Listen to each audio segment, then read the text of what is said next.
ফ্রান্সের দাপুটে জয়, নরওয়ের দুর্দান্ত অগ্রযাত্রা, অন্যদিকে মেক্সিকোর একেবারে নিয়ন্ত্রিত পারফরমেন্স, সব মিলিয়ে কিন্তু দারুণ জমে উঠেছে রাউন্ড অফ 32। প্রিয় দর্শক, সবাইকে ওয়েলকাম করছি টিভিএস ম্যাচ অ্যানাটমিতে। সঙ্গে রয়েছে মৌ,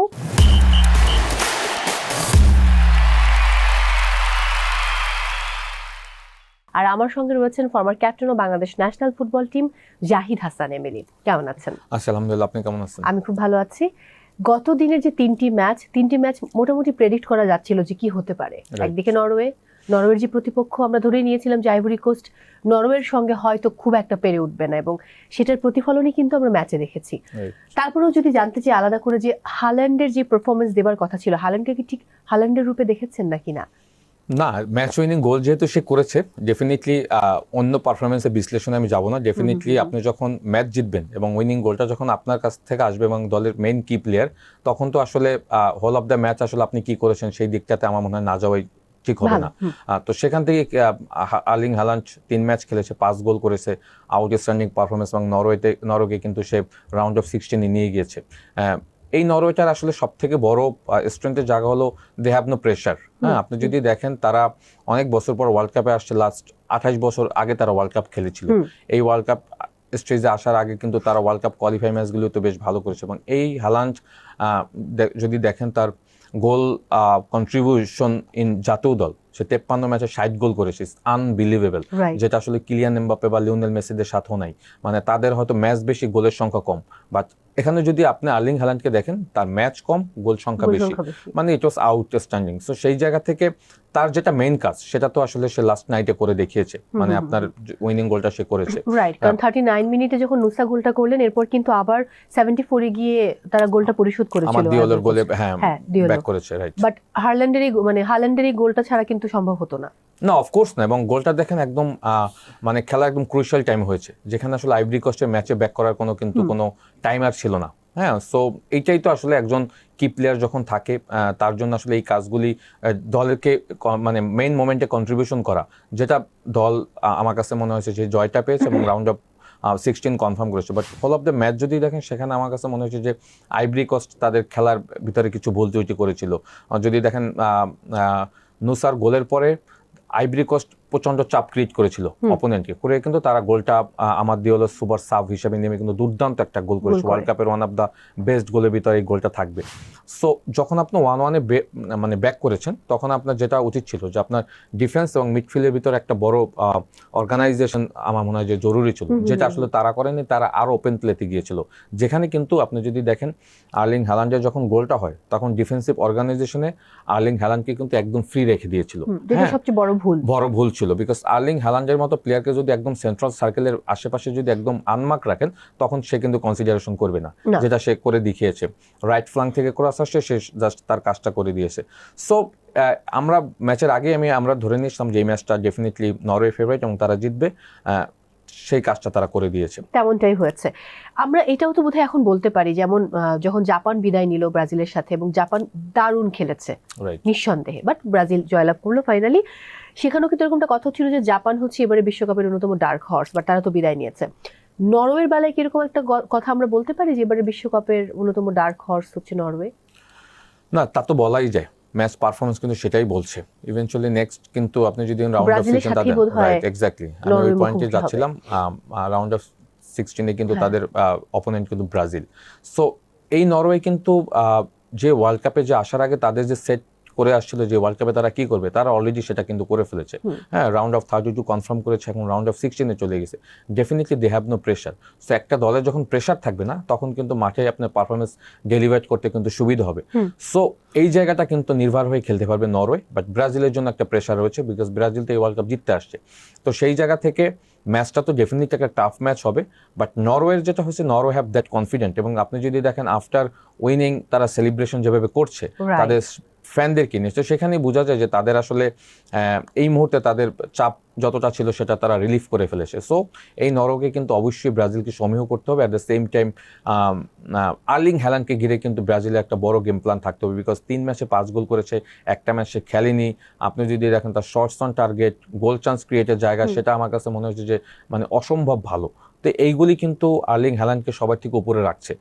সো দলের মেইন প্লেয়ার যখন ফর্মে থাকবে তখন কিন্তু অপোনেন্টের জন্য কিন্তু বিশাল একটা মাথা ব্যথা হয়ে যায় যে তাকে আসলে কিভাবে মার্ক করবে, যেটা আইভরি কোস্ট কিন্তু প্রপার করতে পারেনি। Exactly. বিকজ গোলটা যখন হয়েছে তখন একদমই আনমার্ক ছিল আপনার আর্লিং হ্যালান্ড, তো সেটা তো সে গোল করে ম্যাচকে জিতিয়ে নিয়েছে। সো ব্রাজিলের সাথে একটা কম্পিটিটিভ ম্যাচ হবে প্রবাবলি আমার কাছে মনে হচ্ছে। আমার কাছে মনে হয় যে ব্রাজিল মানে খুব কঠিন টাইম পার করবে আপনার হাল্যান্ডের টিমের সাথে, নরওয়ের সাথে, নিঃসন্দেহে। ডেফিনেটলি বিকজ বাট তাদের সেই রিসোর্স রয়েছে। হ্যাঁ। আর্লিং হ্যালান্ডকে আসলে যদি আপনি বলেন ব্লক করার মতো তাদের সেন্টার ব্যাক যদি দেখি আমরা, গেব্রিয়েল মার্কিনেসের মতো দুজন সলিড সেন্টার ব্যাক রয়েছে। ইভেনচুয়ালি ব্রাজিল দলটাতে সব থেকে যে প্রবলেমের জায়গাটা ছিল তাদের ফুল ব্যাক, সেই জায়গাটা আমার কাছে মনে হয় যে বেশ ভালো আনচেলত্তি কভার দিয়েছে। লাইক আমরা যদি ডগলাস সানকো যদি লেফট ফুল ব্যাক খেলে, রাইট ব্যাকে ড্যানিলো, দে আর পারফর্মিং ওয়েল। যদিও ড্যানিলো লাস্ট ম্যাচে আপনি জানেন অ্যাগেনস্ট জাপানের সাথে যে গোলটা খেয়েছে সেখানে তার বড় একটা মিস্টেক ছিল। বাট ডিফেন্সিভ অর্গানাইজেশনে কিন্তু ব্রাজিলের মিস্টেক রয়েছে, কারণ আপনি যদি দেখেন অ্যাগেনস্ট জাপান তারা যে গোলটা কনসিড করেছে, সানো যে গোলটা করেছে, হ্যাঁ ওখানে কিন্তু ক্যাসিমিরো এবং সব থেকে বড় ফলটা কিন্তু করেছিল ড্যানিলো, বিকজ তারা অ্যাটাকিং ট্রানজিশনে ছিল, ওখান থেকে সে বলটা লস করেছে। লস করার পরে সে আর কভার করতে পারেনি, সানো আসলে একদম সামনে চলে গিয়েছে। এবং গেব্রিয়েলের সব থেকে বড় মিস্টেক, গেব্রিয়েল কি করেছে তাকে অ্যালাউ করেছে সামনের দিকে যাওয়ার জন্য। গেব্রিয়েল যদি তাকে প্রেস করতো হয়তো সানো ওই সময়টা শুটিং করার মতো তার ওই স্পেস হয়তো থাকতো না, সে হয়তো বলটা অন্য তার চতুর্থ প্লেয়ারকে ডেলিভার করতো।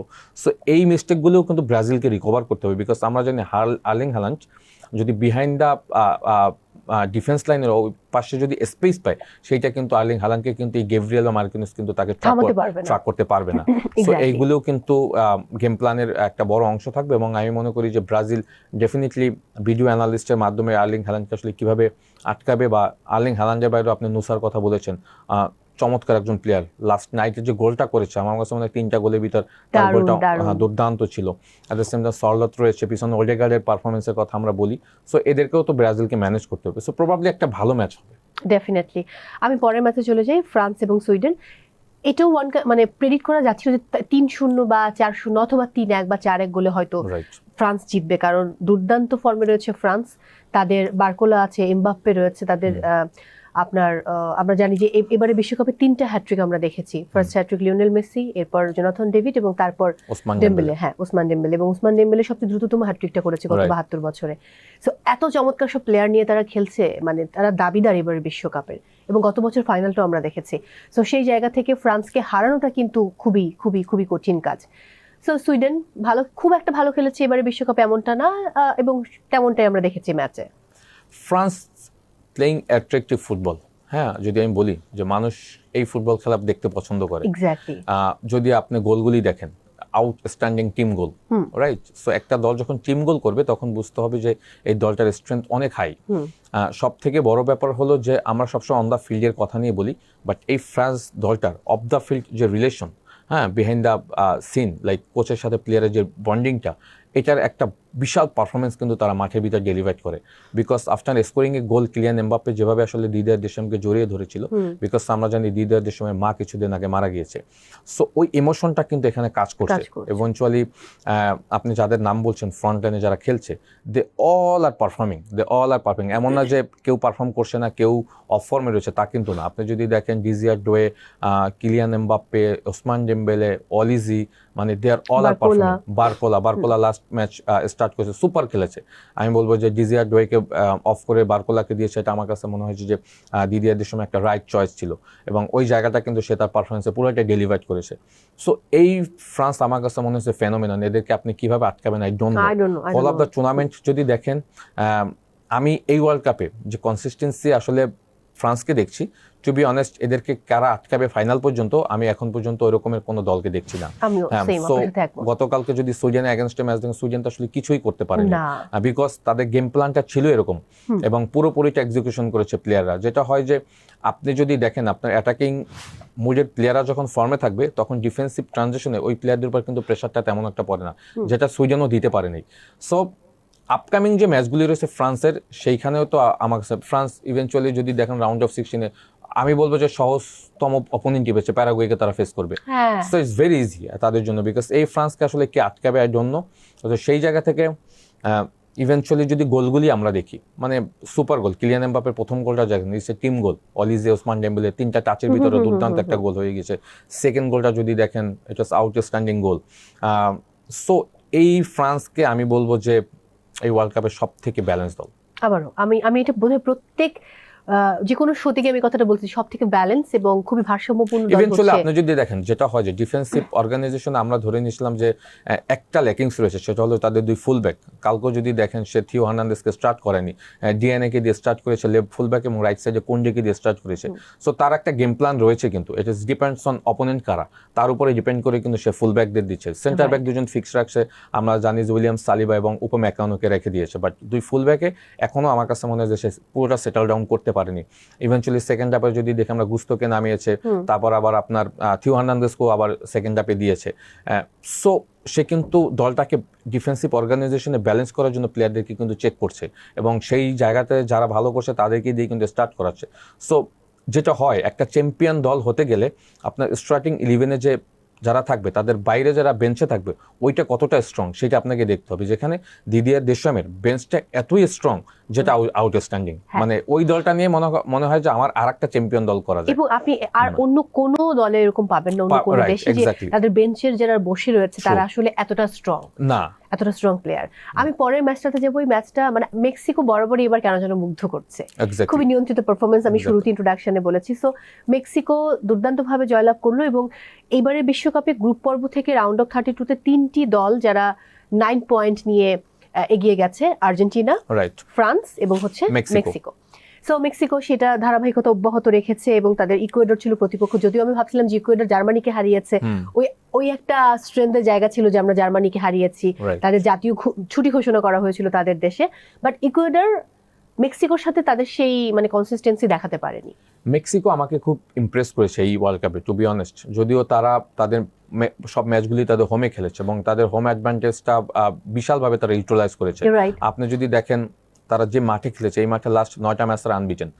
ইভেন্চুয়ালি আজকে সকালেও তারা ইকুয়েডরের মতো শক্তিশালী দলকে তারা হারিয়ে দিয়েছে। এবং আপনি যেটা বলছেন ট্রু, যে তারা যখন জার্মানির সাথে জিতলো ইকুয়েডর, তখন আসলে আমি ধরে নিয়েছিলাম যে একটা কম্পিটিটিভ ম্যাচ হবে। বাট মেক্সিকো আসলে আজকে শুরুটা যেভাবে করেছে, তারা শুরুতে কিন্তু গেমটাকে কন্ট্রোল করে ফেলেছে। আপনি যদি দেখেন গ্রুপ স্টেজের ম্যাচগুলো যেভাবে তারা খেলেছে, হাই প্রেস করে, আজকে তারা সেই গেম প্ল্যানেই কিন্তু তারা গিয়েছিল, এবং শুরুতেই তারা তাদেরকে হাই প্রেস করছে, এবং ওখান থেকেই কিন্তু তারা চেষ্টা করেছিল খেলাটাকে বিল্ড আপ করার, এবং সেটাও হয়েছে।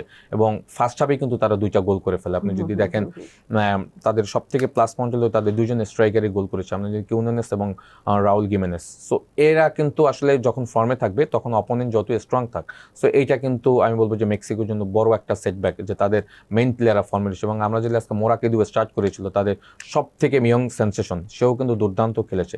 সো আমি বলবো যে এই মেক্সিকো কিন্তু যেভাবে আসলে তাদের performance day by day improve করছে, রাউন্ড অফ 16 আমার কাছে মনে হয় যে তাদের অপোনেন্ট যে থাকবে, রাউন্ড অফ 16-এ মেক্সিকোর কাদের সাথে খেলা পড়তে পারে সম্ভবত রাউন্ড অফ 16-এ তারা হয়তো অস্ট্রেলিয়া এবং ইজিপ্টের ভিতরে যে জিতবে, সরি আলজেরিয়ার সম্ভবত, এটা এখন ইকুয়েশনটা ঠিক হয়নি। সো অপোনেন্ট যেই হোক, আপনি যদি আসলে টুর্নামেন্টে টিকে থাকতে চান, আপনাকে কিন্তু সবাইকে হারাতে হবে। সো প্রবাবলি আমার কাছে মনে হয় যে Mexico that is strength, because তাদের কোচ যে আগুরি রয়েছে, তার গেম প্ল্যানটা আমার কাছে এই ওয়ার্ল্ড কাপে খুব ইমপ্রেস করেছে। আমার এখানে একটা ব্যাপার জানার আছে, একটা লাল কার্ড ইকুয়েডরকে কতটুকু পিছনে ফেলেছে? না, 10-11 জন যখন ইন্টারন্যাশনাল ব্রেকও হয়ে যাবে, মানে ব্যারিকেডও হয়ে যাবে, তখন কিন্তু ইটস ভেরি ডিফিকাল্ট, যেটা ইকুয়েডরকে এই ম্যাচে কিন্তু পিছনে ফেলে দিয়েছে। সো তার থেকে মেইন ব্যাপার হলো যে অনেক সময় কিন্তু ও অ্যাগেনস্ট 10 ম্যান ভার্সেস 11, আপনি অনেক গেম প্ল্যান দিয়ে কিন্তু এটাকে কিন্তু এক্সিকিউশন করা যায়, বাট যেটা ইকুয়েডর করতে পারেনি। বিকজ ইকুয়েডর যদি থ্রু অফ দ্য টুর্নামেন্ট দেখেন, এক্সেপ্ট জার্মানি ছাড়া বাকি 2টা ম্যাচ কিন্তু তারা ভালো করতে পারেনি। হ্যাঁ, এবং ইকুয়েডর যদি ওয়ার্ল্ড কাপ কোয়ালিফাই ম্যাচও যদি তাদের যদি পয়েন্টস দেখেন, সেখানেও বেশ ভালো করে আসছে। বাট ওয়ার্ল্ড কাপে আসার পরে কিন্তু তারা ওই জায়গাটা, তারা কুরাসাওয়ার মতো দলের সাথে ড্র করেছে। হ্যাঁ, সো যেটা হয় যে তাদের এখনো এনার ভ্যালেন্সিয়ার উপরে ডিপেন্ডেন্ট হতে হয়, যে কিনা লাস্ট ওয়ার্ল্ড কাপে হয়তো পারফর্ম করেছে, বাট এই ওয়ার্ল্ড কাপে কিন্তু তারাকে আমরা ওইভাবে দেখতে পাইনি। এখানে আমার কাছে মনে হয়েছে যে তাদের কোচ ইকুয়েডরের যে আর্জেন্টাইন কোচ বাস্তিয়ান বেকেচা, সে হয়তো একটা বড় ভুল করেছে যে এনার ভ্যালেন্সিয়াকে দিয়ে এই ম্যাচ স্টার্ট করেছে, বিকজ তাদের কিন্তু রড্রিগাসের মতো একজন স্ট্রাইকার ছিল, পেরিসেলের মতো একজন ভালো উইং স্ট্রাইকার ছিল, তাকে দিয়ে হয়তো স্টার্ট করালে কিছুটা হলেও অপোনেন্টকে আপনি থ্রেটে রাখতে পারতেন, যেটা হয়তো সে শুরুর দিকে ভুল করেছে। বিকজ থ্রু অফ দ্য টুর্নামেন্টে আমরা দেখলাম যে 4টা ম্যাচ খেলেছে, 4টা ম্যাচে এনার ভ্যালেন্সিয়াকে দিয়ে স্টার্ট করেছে, এবং এনার ভ্যালেন্সিয়া তো আসলে এখন আর ওই অবস্থায় নাই, সে এখন সেন্ট্রালি স্ট্রাইকার হয়ে গেছে, লিঙ্ক আপ প্লেয়ারদের সাথে তেমন নাই, যার কারণে ওই জায়গাটা কিন্তু বড় একটা ল্যাক রয়ে গিয়েছিল। একেবারেই তাই। আমি চলে যাব আজকের দিনের প্রথম ম্যাচে। আজকে রাত 10টায় মুখোমুখি হচ্ছে ইংল্যান্ড এবং DR Congo. Definitely England favourite, তারপরেও যদি জানতে চাই।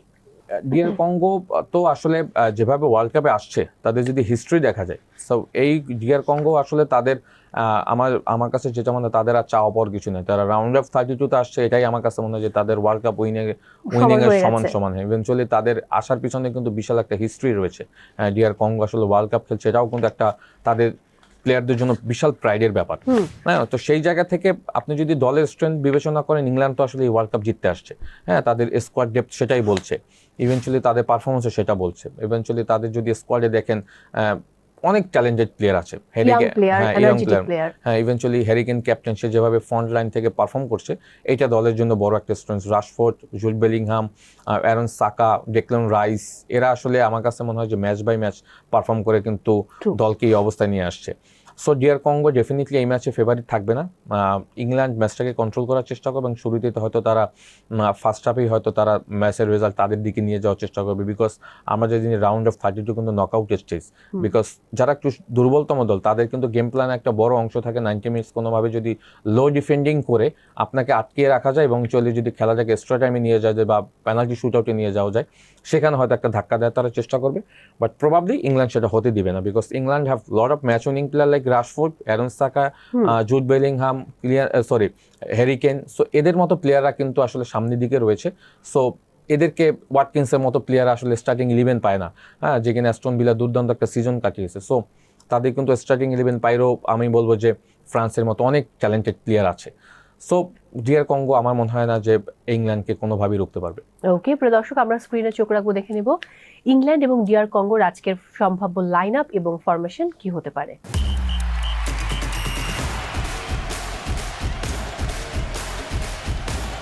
আমরা হ্যারিকেনকে নিয়ে বলছিলাম, হ্যারি কেইন তিনি দুর্দান্ত ফর্মে আছেন, এবং তিনি যেহেতু ইংল্যান্ডের ক্যাপ্টেন। অন্যদিকে যদি আমি ওয়েজারকে নিয়ে একটু বলতে বলি, তাহলে কি বলবেন? উইজা দেখেন, এই through of the world cup 3টা গোল অলরেডি করে ফেলেছে, এবং লাস্ট ম্যাচে যে 2টা গোল করে কিন্তু আসলে নকআউট স্টেজে নিয়ে আসছে আপনার কঙ্গোকে। সো উইজা তো আসলে প্রুভেন প্লেয়ার, প্রিমিয়ার লিগের প্লেয়ার। সো সেখান থেকে আমরা যদি বলি যে সে তার পারফরমেন্সের অন্যতম একটা বড়, she is very speedy player. Eventually যদি তার দেখেন যে 1 বাই 1 বা গোল অফ যে চান্স ক্রিয়েটগুলি, সেইগুলি সে সহজে মিস করতে চায় না। বিসাকার মতো প্লেয়ারও কিন্তু এই দলে রয়েছে। সো ট্যালেন্টেড প্লেয়ার কিন্তু কঙ্গোতে রয়েছে, বাট যেটা হয় যে অন পার্টিকুলার ডেতে আসলে 2-1 প্লেয়ার উপরে ডিপেন্ডেন্ট হয়ে কিন্তু ম্যাচ জেতা যায় না, লাইক অ্যাগেনস্ট যখন ইংল্যান্ড থাকে। হ্যাঁ, সো এরা যেটা করবে হয়তো লো ডিফেন্ডিং করে যতক্ষণ পর্যন্ত আটকে রাখা যায়, বলের পিছনে 8-10 জন হয়তো একটা লো ব্লক করবে, যেখানে হয়তো অপোনেন্টকে কোনো স্পেস দেওয়ার চেষ্টা করবে না। ইংল্যান্ড হয়তো ওইটাকে ব্রেক করার চেষ্টা করবে, বাট উইসা হয়তো কাউন্টার অ্যাটাকে গিয়ে হয়তো সে গোল করার চেষ্টা করবে, বাট সেইটা কতটুকু কার্যকরী হবে, বিকজ আমরা জানি ইংল্যান্ডের ডিফেন্স লাইন অনেক কিন্তু শক্ত। হ্যাঁ, সো সেইটাও কিন্তু ব্রেক করতে হবে। সো ম্যাচটা যে অনেক কম্পিটিটিভ হবে এটা আমি ভাবছি না, বিকজ ইংল্যান্ড যেটা করবে শুরুতেই গিয়ে হয়তো হাই প্রেস করে তারা আর্লি হয়তো গোল করার চেষ্টা করবে, বিকজ তারা চাইবে না কোনোভাবে ম্যাচটা 90 মিনিটস প্লাসে যাক। Exactly true. পরের match USA versus Bosnia Herzegovina. So বসনিয়ার মতো টিমও যে রাউন্ড অফ 32-তে আসবে এটা আমি ভাবিনি। যাই হোক, ইউএসএ মাটিতেই খেলা, ইউএস এক্সট্রা অ্যাডভান্টেজ পাবে, এবং এই ম্যাচটাতেও কিন্তু ইউএসএ ফেভারিট। অফকোর্স, আমাকে যদি থ্রু অফ দ্য এই টুর্নামেন্টে যদি 48টা দল নিয়ে স্পেসিফিকভাবে যদি প্রেডিকশন করতে বলেন বা অ্যানালাইসিস করতে বলেন, সেখানে আমার কাছে মনে হয় যে ইউএসএ দ্যাট দল যারা কিনা আমাকে মনে হয় যে সব থেকে এক্সাইটিং ফুটবল খেলেছে ইউএসএ দলটা। হ্যাঁ, বিকজ এই দলটার খেলার ভিতরে যে সৌন্দর্য রয়েছে, স্পেশালি তাদের ফ্রন্ট লাইনে যে প্লেয়াররা রয়েছে, পলিসিস, ভালাগন, ডেস্ট, তারপরে চেলিম্যান্স, লট অফ ট্যালেন্ট প্লেয়ার। তাদের কোচ তো পাচাত্তিনোকে ক্রেডিট দিতে হবে, বাট এই দলটা ওয়ার্ল্ড কাপে কাপে আসার আগে কিন্তু তাদের একটা টিম কম্বিনেশনে কিন্তু বড় একটা প্রবলেম ছিল, but Pochettino he is very talented coach, Argentine coach, Tottenham হটস্পারে কোচিং করিয়েছে, প্যারিস সেন্ট জার্মের মেসিদের সময় কোচিং করিয়েছে। So he have lot of experience দলটাকে কীভাবে হ্যান্ডেল করতে। এবং মেইন ব্যাপার হলো যে একজন কোচের সাকসেসের জায়গাটা হলো সেই জায়গায় যেখানে আপনি একটা প্লেইং স্টাইল দিবেন, ওই প্লেইং স্টাইলে প্লেয়ার আসলে অ্যাডাপ্ট করতে পারছে কিনা, যেটা আমার কাছে মনে হয় যে খুব কুইক এই ইউএসএ দলটাকে আমার মনে হয় যে পঁচাত্তরে একটা বড় প্লেইং স্টাইল দিয়েছে, যেটা প্লেয়াররা খুব প্রপার এক্সিকিউশন করতে পারছে অন দ্য ফিল্ড। হ্যাঁ, সো এইটা কিন্তু অপোনেন্টের জন্য খুবই একটা ডিফিকাল্ট হবে। সো এই ইউএসএকে নিয়ে আমি আসলে খুবই আশাবাদী এই ওয়ার্ল্ড কাপে। রাইট, প্রিয় দর্শক, আমরা স্ক্রিনে চোখ রাখবো ইউএসএ এবং বসনিয়ার সম্ভাব্য লাইন আপ এবং ফরমেশন কি হতে পারে দেখে নেব।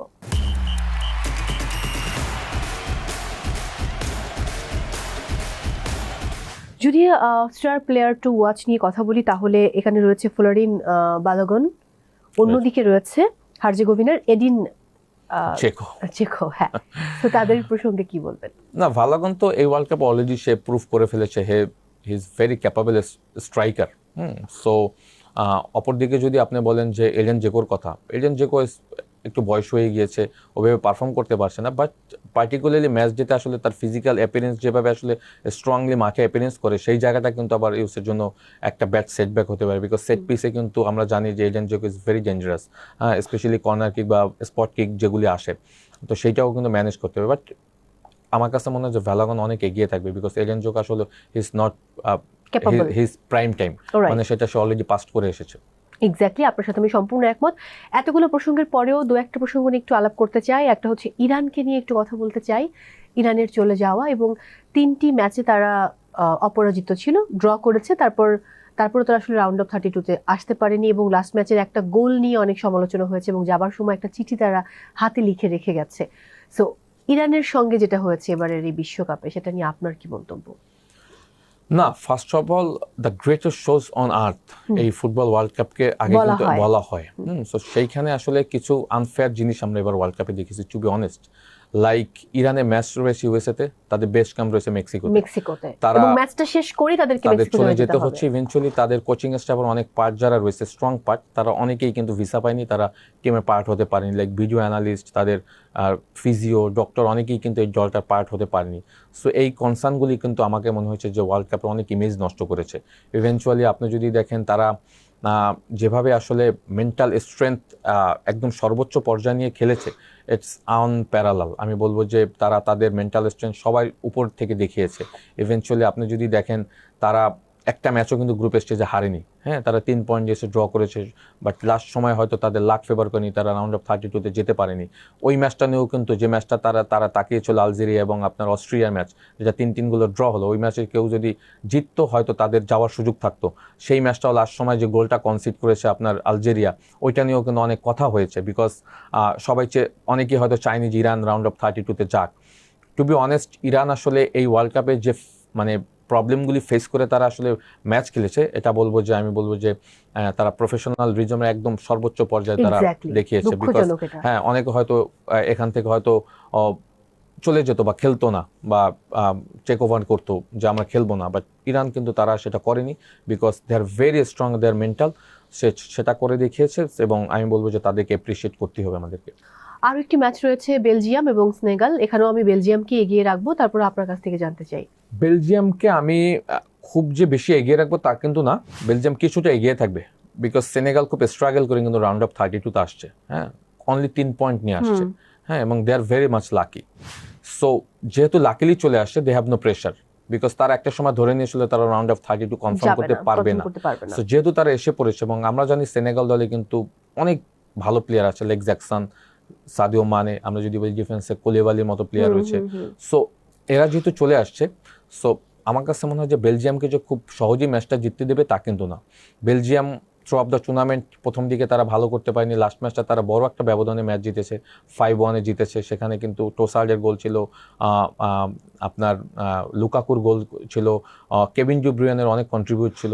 সো যেটা হয় যে আপনি যখন তাদের মেইন প্লেয়াররা পারফর্ম করবে একদম পার্টিকুলারলি খুব ক্রুশাল মোমেন্টে, সেইটা কিন্তু দলের জন্য খুব ইম্প্যাক্টফুল কাজ করে।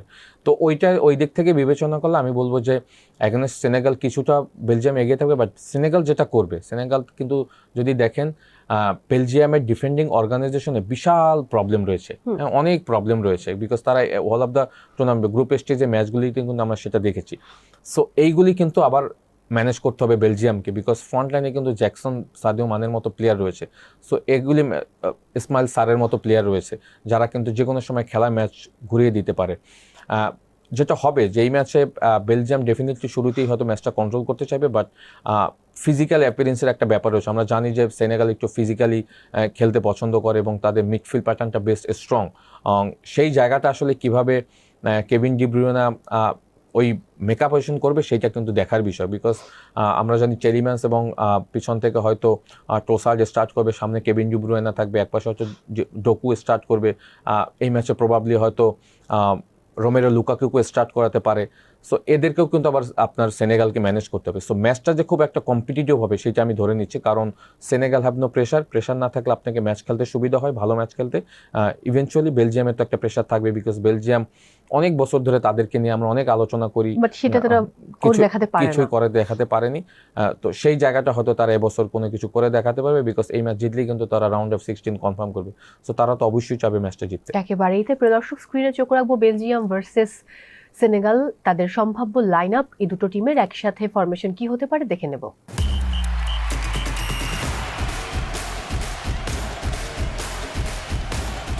Lukaku versus Sadio Mane, both are not in good form, to be honest. তারা দুইজন তাদের প্রাইম টাইম শেষ করে আসছে। হ্যাঁ, বিকজ লিভারপুলের যখন আসলে আপনার সাদিও মানে খেলতো তখন আসলে আমরা তার খেলা দেখার জন্য ওয়েট করতাম, because he performing as like phenomenon. হ্যাঁ, বিকজ গোল স্কোরিং, তারপরে হলো ডিফেন্ডিং ট্রানজিশনে তার কন্ট্রিবিউশন, সেইগুলি কিন্তু এখন আমরা দেখতে পাচ্ছি না। তার এই ওয়ার্ল্ড কাপেও কিন্তু তার পারফরমেন্স কিন্তু ওইভাবে কিন্তু ফ্লারিশ হচ্ছে না। অ্যাট দ্য সেম টাইম অপোজিটে যদি লুকাকুর কথা বলেন, লুকাকু তো already his prime time past. So Lukaku তারপরে এই ওয়ার্ল্ড কাপে চেষ্টা করছে, বিকজ ফিজিক্যালি আমার কাছে মনে হয় যে এখন আর সে ওই আগের ফিট অ্যাকচুয়ালি, বিকজ অ্যাজিলিটি অনেক কমে গিয়েছে। সে এখন সেন্ট্রাল স্ট্রাইকার গেছে লাইক রোনালদো, ওই অন দ্য স্পট থাকে। সো যদি দুইজনের ব্যাটেল চিন্তা করেন, আমি বলবো যে এখনো আমি রোমেরো লুকাকুকে কিছুটা এগিয়ে রাখবো, বিকজ গোল স্কোরিং এর জায়গাটা তার এখনো সে ভুলে যায়নি, আর অভিজ্ঞতার একটা রয়েছে, ওটা একটা বড় বিষয়। আর্জেন্টিনা এবং কাভো ভের্দে, যদিও ম্যাচ আরো অনেক পরে 4 তারিখে, তারপর আমি যদি একটু জানতে চাই আপনার কাছে যে কাভো ভের্দে কতটুকু কি পেরে উঠতে পারবে আর্জেন্টিনার সাথে, বা আর্জেন্টিনা কি খানিকটা প্রেসারে থাকবে নাকি একেবারেই প্রেসার থাকবে না? না, প্রেশার বলতে প্রেশারটা কিছুটা হলো আর্জেন্টিনারই থাকবে। কাভো ভের্দে হ্যাভ নো প্রেশার। তারা রাউন্ড অফ 32 আসছে, 3টা ম্যাচ কোনো ম্যাচ না হেরে 3 পয়েন্ট নিয়ে গ্রুপ রান আপ হয়ে, এর থেকে তো বড় পাওয়া তাদের আর কিছু হতে পারে না। তারা এই ওয়ার্ল্ড কাপে আসছে প্রথমবার মতো, এইটাই ছিল তাদের থেকে সব থেকে বড় অ্যাচিভমেন্ট। তো সেইটা কিন্তু তারা অ্যাচিভ করতে এসে আরো বেশি কিছু পেয়ে গিয়েছে। ইভেনচুয়ালি যে ম্যাচগুলি তারা ড্র করেছে বা জিততে পারেনি, হ্যাঁ, স্পেনকে তারা ড্র করেছে, প্যারাগুয়ে, উরুগুয়ের সাথে তারা ড্র করেছে, তারা ইরাকের সাথে ড্র করেছে, সৌদি আরবের সাথে ড্র করেছে, রাইট। সো তারা কিন্তু কোনো ম্যাচ হারেনি, এটা বুঝতে হবে। সো এগেনস্ট আর্জেন্টিনা, যেটা স্পেনের সাথে তারা শুরু করেছিল লো ডিফেন্ডিং, তাদেরকে কোনো স্পেস দিচ্ছিল না, ইভেনচুয়ালি হাফ স্পেসগুলো বন্ধ করে দিচ্ছিল। প্রবাবলি এই ম্যাচও সেটাই হবে আর্জেন্টিনার সাথে। আমরা জানি যে আর্জেন্টিনা এখনো ডিপেন্ডস অন লিওনেল মেসি কিছু কিছু ক্ষেত্রে, বাট তাদের আরো অপশন রয়েছে। সো কেপ ভার্দের কিন্তু গেম প্ল্যান একটা বড় অংশই থাকবে লিওনেল মেসিকে আসলে তার গোল স্কোরিং এর জায়গাগুলি আসলে কিভাবে ব্লক করা যায়। হ্যাঁ, ওই জায়গাগুলি কিন্তু, তারপরও মেসিকে আসলে আপনি কোনোভাবেই ব্লক করতে পারবেন না। আপনি হয়তো প্ল্যান এতে গেলে মেসি প্ল্যান বিতে চলে যাবে, আপনি প্ল্যান বিতে গেলে মেসির অন্য একটা প্ল্যান এক্সিকিউশন করবে। সো সেই জায়গা থেকে ম্যাচটা খুব ইজি আর্জেন্টিনার হবে এটা আমি ভাবছি না, বাট আর্জেন্টিনা আমার কাছে মনে হয় যে এই ধরনের ম্যাচ কিভাবে সহজ করতে হয় স্কুলানি সেটা জানে। এক্স্যাক্টলি। আমার কেন যেন মনে হয় আবারও বোধহয় ফাইনাল খেলবে ফ্রান্স এবং আর্জেন্টিনা। আমারও সেইভাবে আমি লাইন আপ দেখছি, মানে আমার মন বলছে এমনটা হবে, মানে দুইটা পাস ওইভাবেই যাচ্ছে, এবং মানে অপোনেন্ট ফেস দেখে আমার কাছে সেটাই মনে হচ্ছে যে আর্জেন্টিনা প্রবাবলি ফ্রান্সকে পাচ্ছে ফাইনালে। যখন এই বিশ্বকাপের মঞ্চে আমরা দেখি যে আলজেরিয়ার মতো টিম, কাভো ভের্দের মতো টিম পারফর্ম করে, তখন আমাদেরও কিন্তু ইচ্ছে হয় যে কবে বাংলাদেশ বিশ্বকাপে খেলবে। না, এটা তো আমি একজন প্লেয়ার ছিলাম, বাংলাদেশ ফুটবল দলের সাবেক প্লেয়ার ছিলাম, তো সেইখান থেকে তো এই কোশ্চেনগুলি আমরা প্রচুর শুনেছি যে আপনারা কবে বিশ্বকাপ খেলবেন, এবং ওয়ার্ল্ড কাপ যখন আসে তখন তো মনে হয় যেন আমরা বিশ্বকাপে খেলছি। টু বি অনেস্ট আমাদের মতো এক্সাইটমেন্ট আর পৃথিবীর কোনো দেশ কোথাও করে নেই, কিনা আমি কোথাও নেই। I don't no. আমরা 12 কিলোমিটার 13 কিলোমিটার একটা ফ্ল্যাগ বানাই ফেলি, হ্যাঁ, জার্মানির, হ্যাঁ, ব্রাজিল, হ্যাঁ। আর্জেন্টিনা।